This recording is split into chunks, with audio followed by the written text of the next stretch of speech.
This is Unsung History, the podcast where we discuss people and events in American history that haven't always received a lot of attention. I'm your host, Kelly Therese Pollock.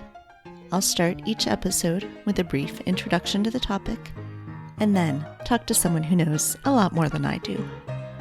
Be sure to subscribe to Unsung History on your favorite podcasting app so you never miss an episode. And please, tell your friends, family, neighbors, colleagues, maybe even strangers to listen to.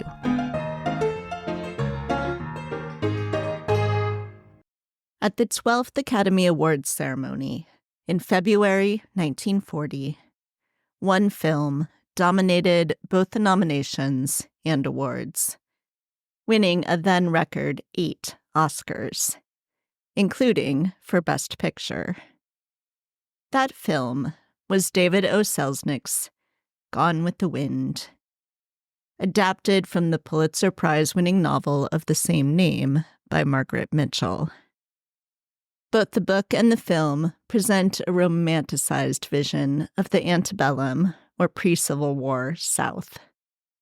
Drawing on the Moonlight and Magnolias myth, as did other literature and cinema, they envision Southern plantations as the homes of aristocratic and genteel landowners, benevolent masters of the region. To the extent that slavery is acknowledged at all, enslaved people are seen as loyal servants, as in the character of Mammy, a maternal figure played by Hattie McDaniel, the first African-American to win an Oscar for her portrayal of the house slave who seemingly loves the family she serves.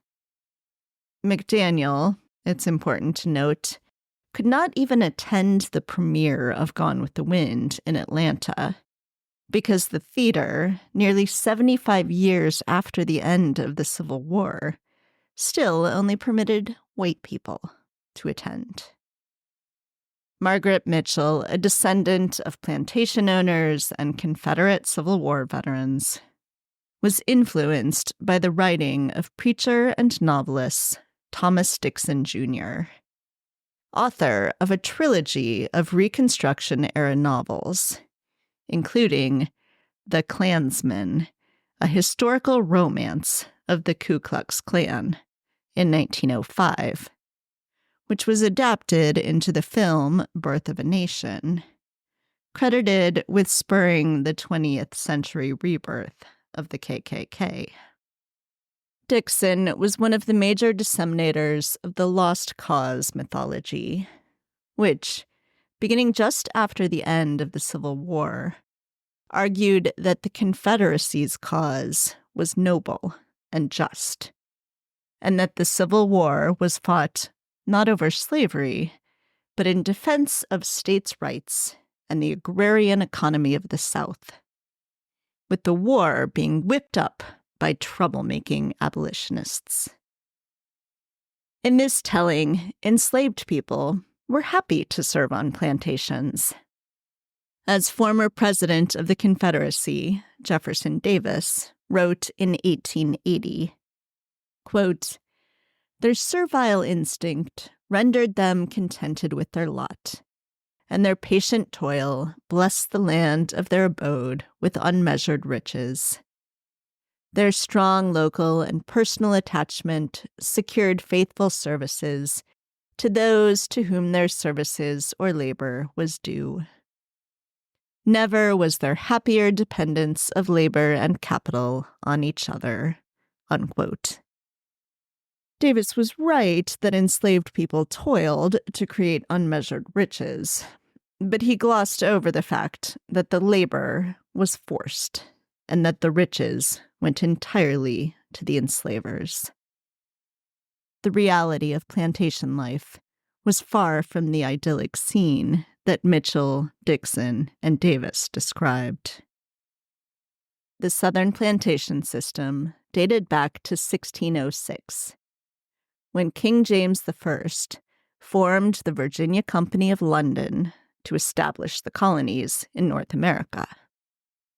Settling the land, which of course was already home to indigenous people, was a daunting task, And to sweeten the pot, the Virginia Company offered each adult man who took them up on it 50 acres of land. As some of those farms were combined into larger estates, they began to focus on cash crops, especially tobacco and cotton. Growing crops on large tracts of land, especially in the days before heavy farm machinery, required a lot of labor. A little over a decade after the founding of the Virginia Company, Virginia joined the transatlantic slave trade. And over time, the planters stopped employing indentured servants at all, relying increasingly on enslaved labor. A plantation, which may be 500 to 1,000 acres or larger, might employ the forced labor of just 20 to 30 enslaved people. Larger plantations were rarer. Around a third of white families in the states that joined the Confederacy enslaved people as of 1860. Less than 1% of the Southern families enslaved over 100 people. One of the largest, Brook Green Plantation in Georgetown County, South Carolina, enslaved over 1,000 people to grow and harvest rice. These plantations were both forced labor camps and homes for the enslaved people who lived there. Slave quarters differed depending on the size and location of the plantation.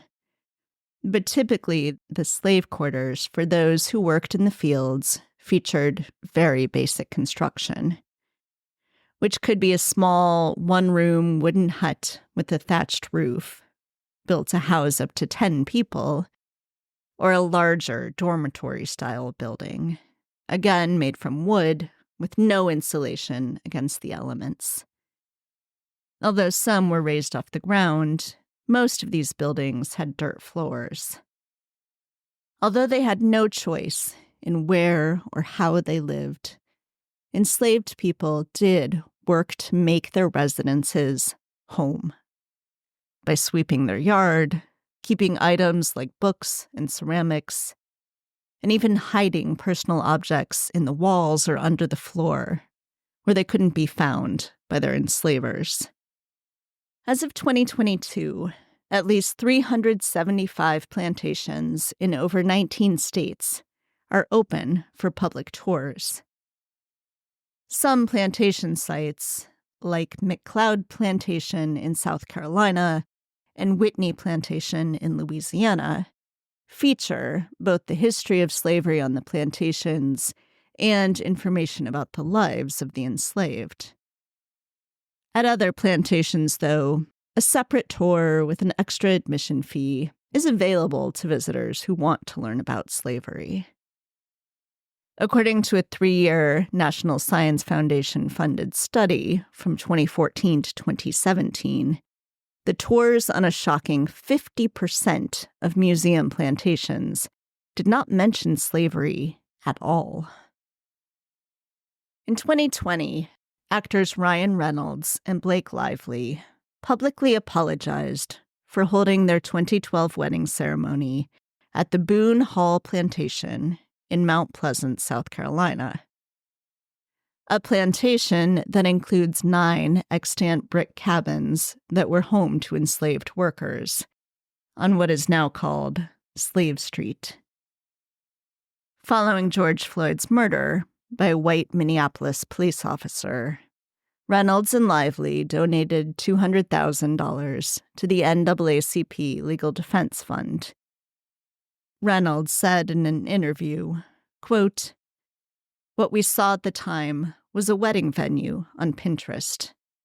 What we saw after was a place built on devastating tragedy," unquote. Boone Hall still hosts weddings. Advertising its 280-year-old Avenue of the Oaks, which parallels Slave Street, blocking it from view, as one of the most breathtaking wonders of nature anywhere in the world. and encouraging prospective couples to consider their most popular venue, the cotton dock. Joining me now to help us understand the homemaking of enslaved people is historian Dr. Whitney Nell Stewart, assistant professor of history at the University of Texas at Dallas, and author of This Is Our Home: Slavery and Struggle on Southern Plantations.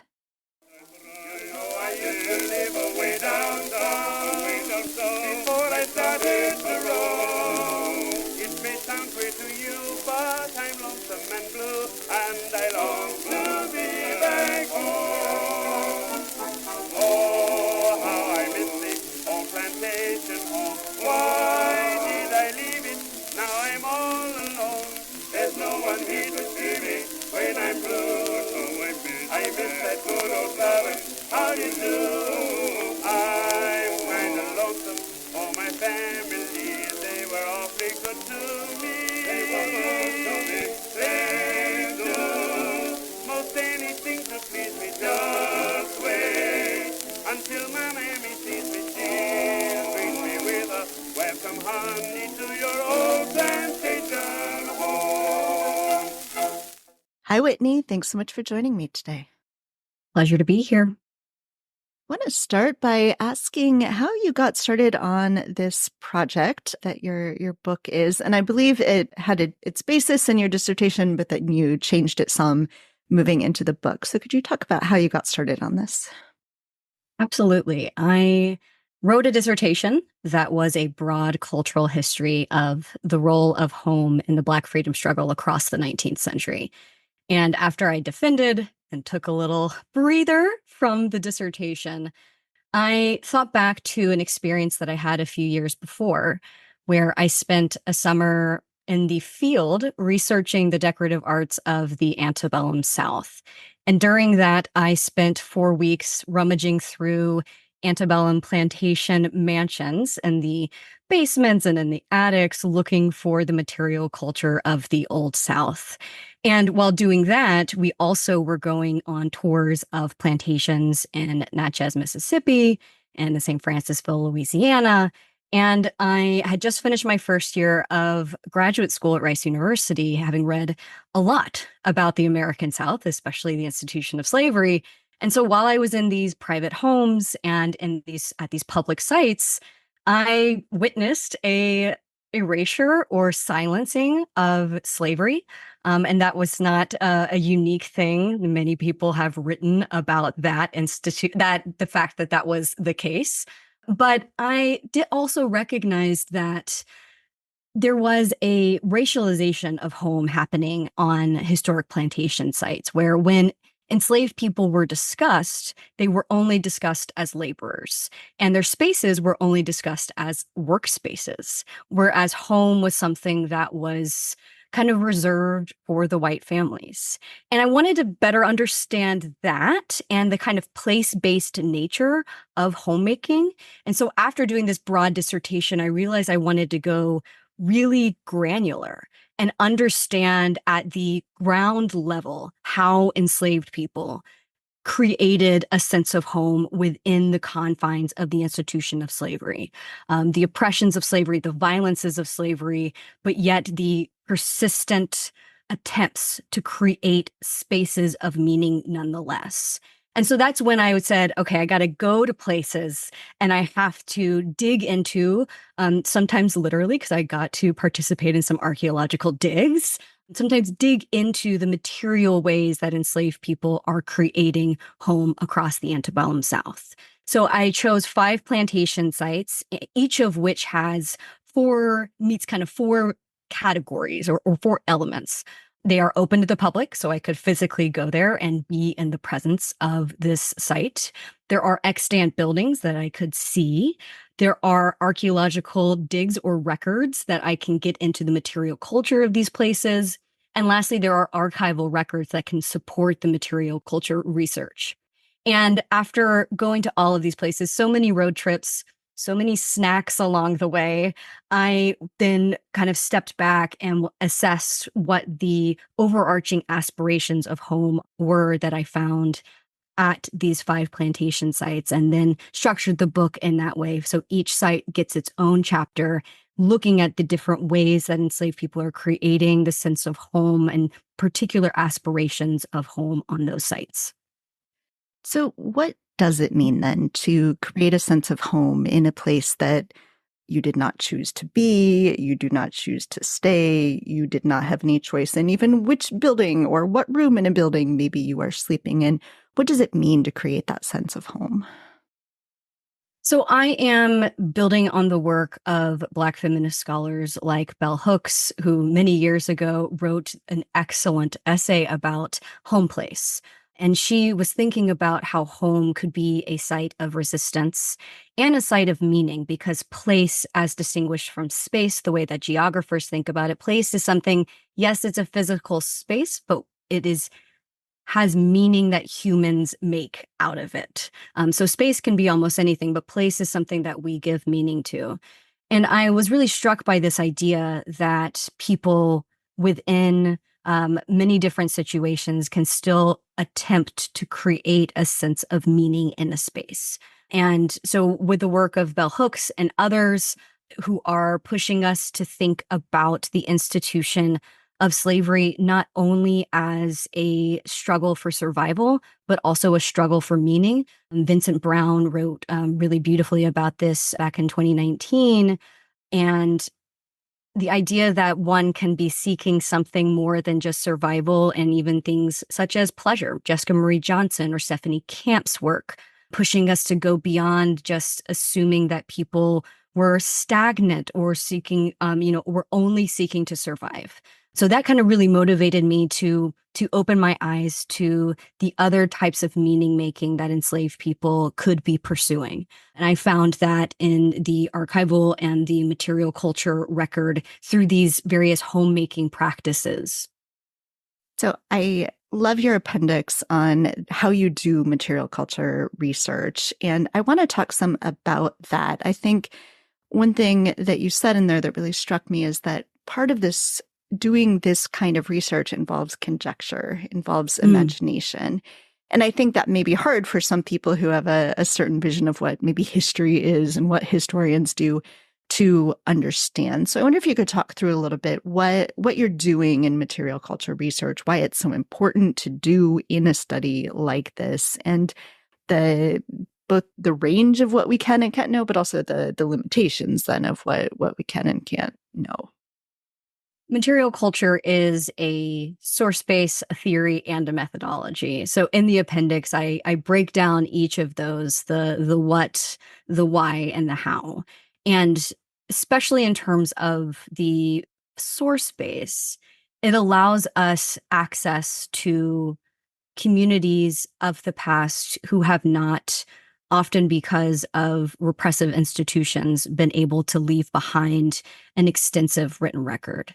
And that opens up for us the possibility of getting to know the ideas and beliefs and relationships that people were forming that are not documented in, for instance, an enslaver's plantation records. Doing that requires that we take seriously that objects can reflect and reveal much about the past, that they are not static objects, but in fact have meaning over time and across often many people who utilized, owned, or discarded those objects. And then also that there are so many contexts within which we have to understand the object. Yes, the individual who was wielding it, but also the community with which that person was a part, the society, the larger society that person was participating in. And so as we pursue a material culture methodology, we have to take seriously the object as a thing and understand its materiality. And then from there, we can open up into these other contexts. So often material culture scholars love to have the thing itself either to touch or right in front of us if we can't touch it, if it's at a museum. But sometimes we don't have that. And especially for the case of the material culture of enslaved people, archaeology is a core part of this work. And I did not have access to the physical remnants that had been dug up, but instead they are actually in a written record in these archaeological and survey reports that I have. So you're doing work analyzing a textual record in order to understand the material. And along with that, other kinds of textual records are really important to be used as corroborating evidence for what you are finding and what you're hypothesizing about your material objects. And I do take seriously, and I want historians to feel okay with hypothesizing, because that's not the end of the methodology. That is really, in some ways, a kind of starting point. It opens up for us the possibilities of exploring different perspectives, looking at other kinds of sources as this corroborating evidence, and perhaps telling new stories instead of replicating the same kinds of narratives again and again, which is something that I was hoping to do in this book, because the Plantation South has some very deep-rooted mythology. And no matter how much work historians do, it seems like the Moonlight and Magnolia myth it continues to persist. And historians have, over the past 2 decades or so, kind of swung the pendulum so far to the other side to argue that plantations were merely or only labor camps. And I do not discount the violence and the trauma and oppression that are at the core of what a plantation was. I do believe that these are, in fact, labor camps. But what I found is that they could be something more than that. So that does not mean that these are, quote, happy slaves in happy homes, like the lost cause myth told us for so long, nor does it mean that they were only labor camps. There is an ability to hold two things at once, to strive for home and meaning within these confines of the institution of slavery. And that is what I think material culture allowed me to be able to show, is that there are these multiple truths within the plantation. Could you walk us through one of the material objects that you look at in the book to try to understand, sort of how we take this methodology and make meaning from it? So perhaps the cowrie shell that is found on one of the plantations, and what we can know about that, how you go about doing that research and figuring out what that might mean for the people who owned this item, who left this item. So the cowrie shell is one of several objects that have been found at Stagville Plantation in Durham, North Carolina.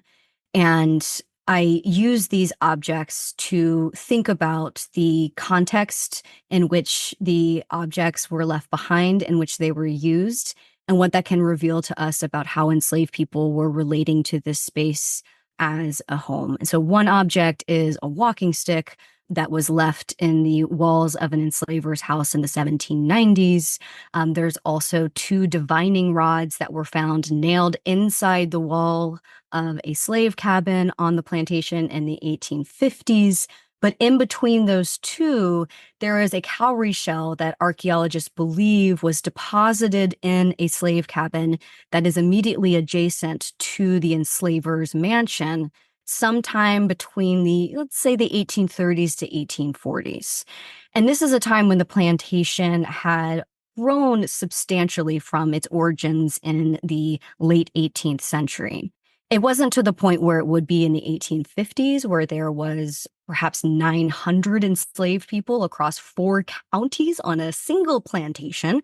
That, of course, also was comprised of many different farms. But there were hundreds of enslaved people by the 1830s and 40s that had already been making this place home and that had been forced to live there for generations. This particular slave cabin is important in terms of the context of that time period. It is a large plantation. There had been several intra-migrations, forced migrations within the plantation. So one of the enslavers had forced families to move from quarter to quarter. And this kind of foreshadows an interstate migration, forced migration that he requires of about 200 enslaved people later in the 1840s and 50s from North Carolina to the deep south of Mississippi and Alabama. So there's this time context of when the cowrie shell was deposited. Then there's also the place context. This is in a slave cabin that is immediately adjacent to the enslaver's house. It can be seen by the enslaver. It can be intruded upon by the enslaver at any time. So within these different contexts, I then looked at what the object might tell us. And I had to look into shell descriptions. I did a lot in terms of a lot of reading into African diasporic shells and what those shells in West Africa versus the Caribbean and Latin America might have been used for. And the fact that we know that this shell is not native to North Carolina. At some point, it made its way from Africa to North Carolina. And we don't know when that happened, but it happened at some point. And it would have been a reminder or some kind of physical, a physical reminder of Africa. But more than that, it could have been, and I say could very intentionally here, but we know that shells, among other kinds of objects, were used as amulets or a kind of protective object. And keeping in mind the context of the intra-plantation migrations, of the constant surveillance and intrusion upon this space, it's possible that the object could have been used as a source of protection for the individuals living in this house. That's not to say that it was, in fact, protection, but it could have been something that enslaved people living in this on this plantation, in this specific cabin, looked to build a sense of, however small of an iota, of security within this surveillance system that they were living in. So this kind of small object, I think, is indicative of something you talk about, the portable homemaking, portable homes, that yes, that there are things that, as you're talking about these forced migrations that happen sometimes very long distances, home needs to be something you can pick up and take with you. Could you talk a little bit about that and what you're able to find in this research that you've done about home being something that at a moment's notice you might need to move with you? Yes, so that is building on the work of archaeologists who have noted that enslaved people spent the small amount of cash that they had on things that they could take with them. So rather than investing in architectural improvements, they purchased small pieces of clothing, or they purchased a small amount of ceramics, something that they could put inside a bag, or just put inside a cloth and put over their shoulder if they needed to be able to move quickly. And you're right that there are things that people always had to leave behind. And there is something in terms of, we seek to create a sense of rootedness as a way of making home. But for enslaved people, the reality of life was one of uprooting, especially as we move into the 1830s and 40s. 1 million, nearly 1 million enslaved people are forcibly migrated from the upper South to the deep South. And so that reality and the possibility of uprooting is always there. And so I do think that there's something about the ability to take meaningful objects with you, and through those objects, create and maintain a sense of home. And I think too that this gets to the correlation in some ways between home and family. I'm thinking of Taya Miles's work in her incredible book about Ashley's sack, and how that itself is a portable object that was a a material example of enslaved women's family making and love across the expanse of time. Because it was so portable, it could easily be moved with individuals and then passed down through families. So I do think that the portable nature of certain objects could be a way for enslaved people to try to maintain a sense of stability within a system of uprooting and forced migration.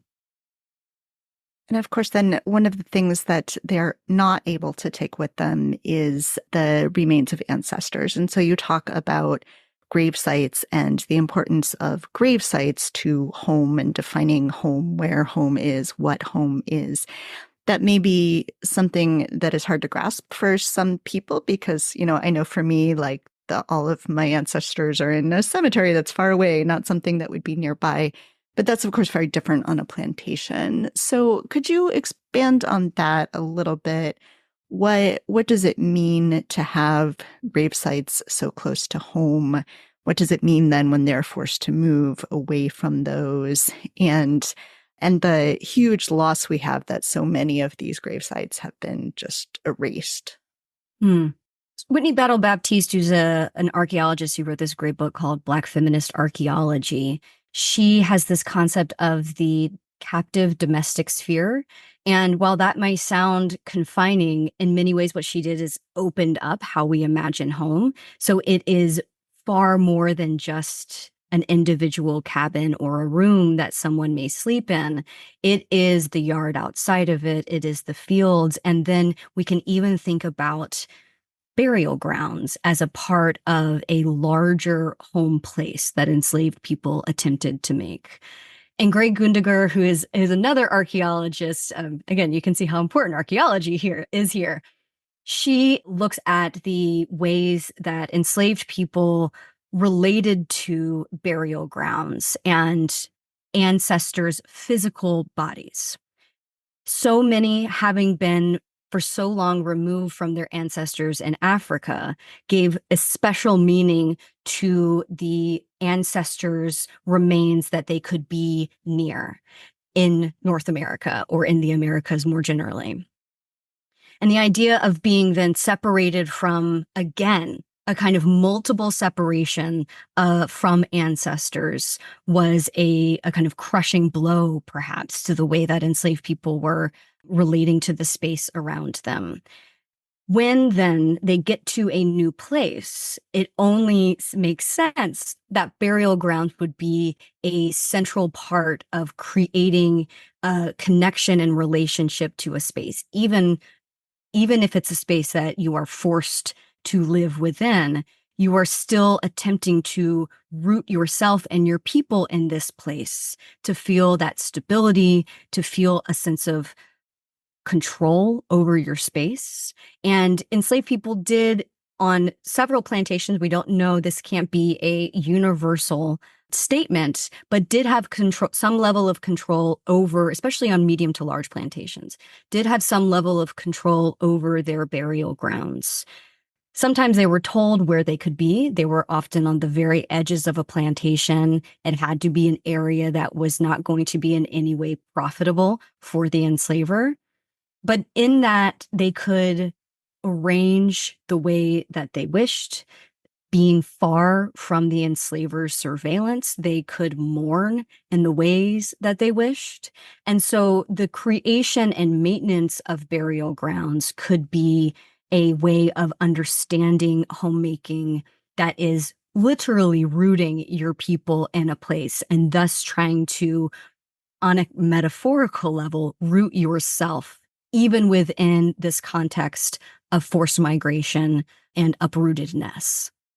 And without the ability, whether or not they wanted to create large monuments and tombstones and stuff, a lot of these places have been lost, right? Can you talk a little bit about that? Many plantations have become roads or suburban developments, the development has paved over so much of the history of the plantation South, which means so much of the history of African Americans. And especially on plantations, we see the important quote unquote buildings and spaces being preserved by often white led historical associations and museums. So the plantation mansion, the white family's cemetery, which has left other areas of the plantation to be sold off, to be forgotten, and to not being maintained over time. And so we do see that many plantation cemeteries for enslaved people are no longer, we don't even know where they are on the plantation, because this often is not something that enslavers are writing about. So the documentation is rare. The physical evidence, unless we have ground penetrating radar being performed by archaeologists, is rare. We do need to listen more to the oral histories of descendants, because while these sites have been lost, we also know that for generations after emancipation, formerly enslaved people would return or attempt to return to the sites where their ancestors were buried.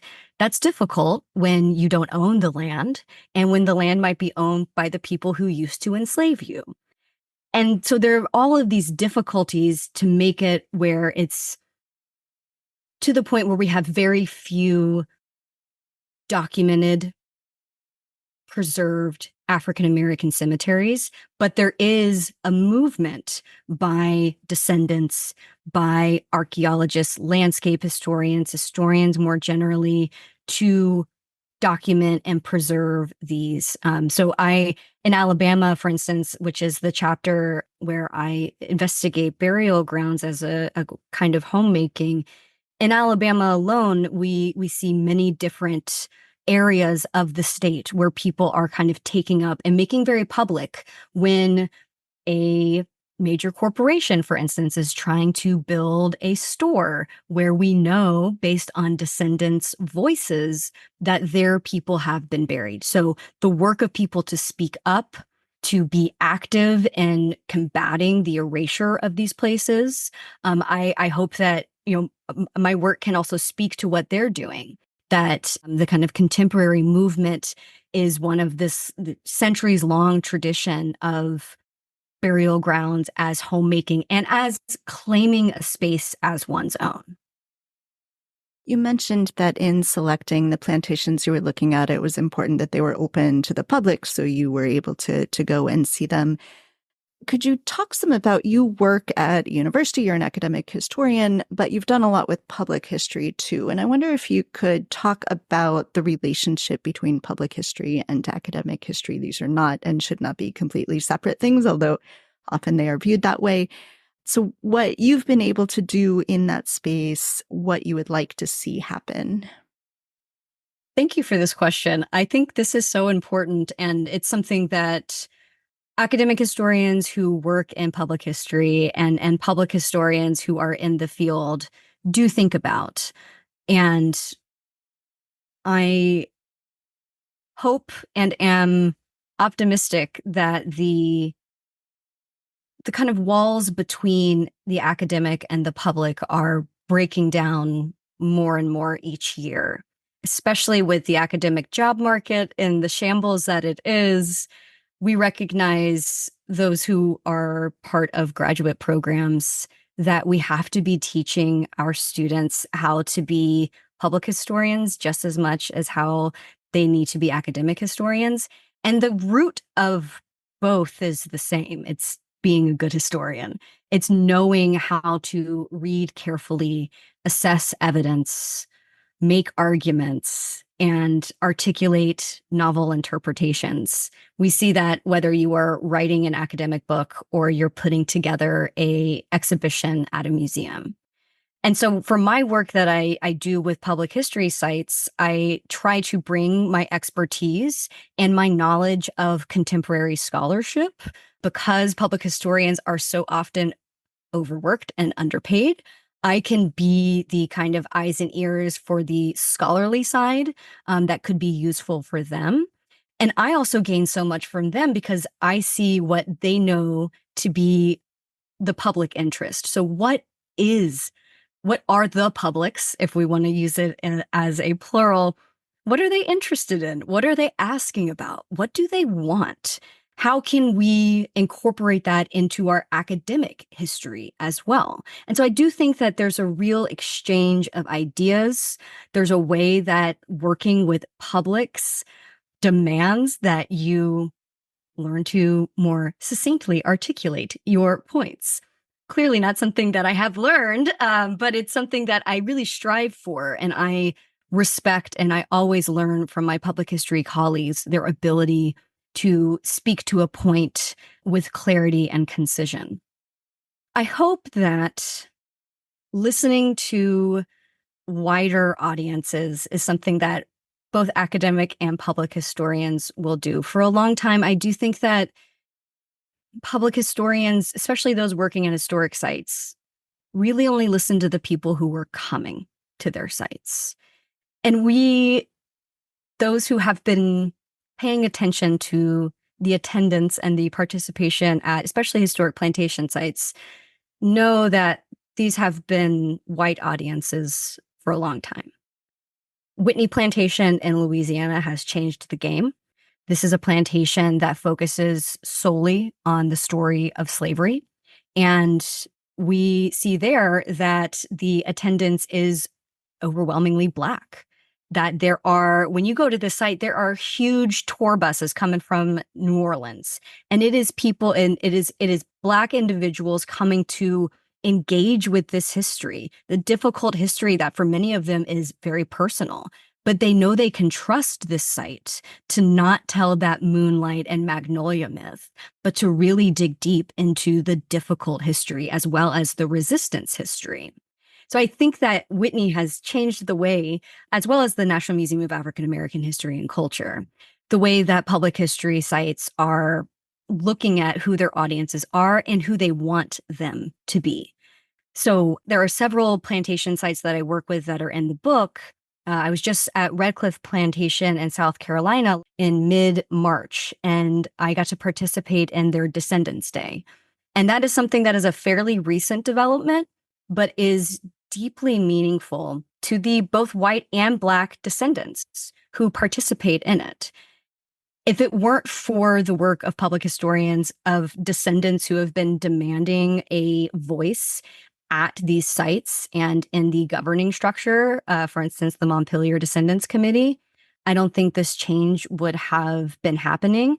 And I think it's something that academic historians really need to take note of and just remember that we can't just write for the audience that we expect. We need to write for the audience that we want. Who do we want to be engaging in our work? And who do we want to be having conversations with? And hopefully it's not just the same old audience. So there's a lot in your book we're not going to get to. Can you tell listeners how they can get a copy? The University of North Carolina Press website is an excellent place for that. Amazon, of course, if you need it ASAP. And also, if you are interested, I would be happy if you want to reach out to me on whitneynellstewart.com. I'd be happy to send you an inscribed copy myself. Excellent. Was there anything else you wanted to make sure we talk about? Just that I'm working on a couple new projects, and it's on my mind because I am on sabbatical next year, which is, I don't even almost want to say it because it's such a beautiful possibility of what the next year can be. And so I'll be researching for my next book, which is an exploration of the relationship between slavery and winemaking in the United States. And it comes out of the 5th chapter of my book on Redcliffe Plantation. James Henry Hammond, who was the owner and slaver there, became obsessed with making wine in the late 1850s, early 1860s. As the Civil War rages around him, he is obsessed with creating an 1860 vintage that he feels can be sold for profit. He indeed thinks that wine could be the next great slave-made cash crop. And he actually sends his Black child, who is enslaved, to apprentice with a viticulturist in Georgia. And so it will explore enslavers and enslaved people, and it will go from Revolution to Reconstruction, from Virginia to California, and explore how unfree labor is at the center of the origins of the American wine industry. So I just want to take a note of that. And if folks want to follow me on Instagram, I will be discussing and posting all about my research and my findings at Monticello and Mount Vernon plantations, where I'll be a fellow next year, as well as my various other vineyard trips I'll be making across the United States. So does the research involve some drinking of wine as well? There just might be some wine drinking involved too. Yes. I mean, you got to, sample the history. Yes, absolutely. Well, Whitney, thank you so much for speaking with me today. This has just been terrific, and I am so glad to have learned this piece of history. Thank you so much. I really appreciate it. Greet me with a welcome, honey, to your old plantation home. Oh, how I miss the old plantation home. Why did I leave it? Now I'm all alone. There's no one here to see me when I'm blue. I miss that good old lovin'. How do you do? I'm kind of lonesome for my family. They were awfully good to me. They do most anything to please me. Just wait until my mammy sees me. She'll greet me with a welcome, honey, to your old plantation home.